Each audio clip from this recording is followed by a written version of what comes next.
ရှင်းနေရသားလေးကဗျသူ့အမေကိုပြောတာအမေတဲ့ဘီဆိုတာဘာကိုပြောတာလဲအမေတဲ့အဲ့တော့အမေလို့သူကတားရဲ့တဲ့ဘီဆိုတာတာပစ္စည်းတစ်ခုခုဝယ်တာတို့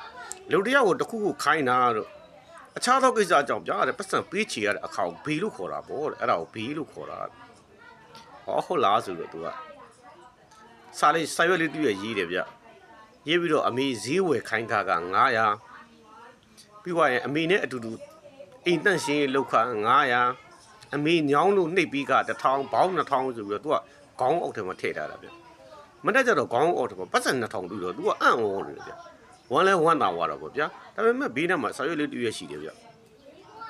အဲ့စာရွက်လေးကိုသူဖတ်လိုက်တဲ့အချိန်မှာမွေးလေးကနေအခုချိန်ထိစုစုပေါင်းဘေးဆိုပြီးတော့0000ကျပ်ရေးထားတယ်ဗျကျမ်းပေမကောင်းတဲ့အချိန်မှာတဲ့ပူပင်တော့ကရောက်ပြီးတော့တညလုံးမအိပ်ပဲနဲ့စောင့်ခါက0000ကျပ်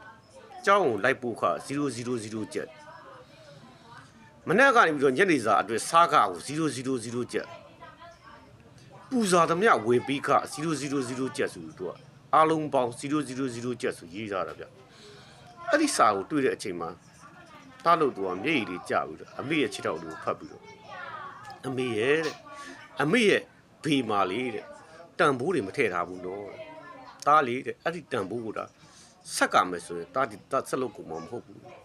တားမှားသွားပါတယ်တားကိုခွန့်လို့ပါအမေလို့သူကလည်းတားလေးကိုခြိလိုက်ပြီးတော့ဗျတားရဲ့တဲ့မိဘဆိုတာတားသမီးတွေအတွက်ဘေးဆိုတာအမြဲတမ်း0ကျပ်ပါပဲတဲ့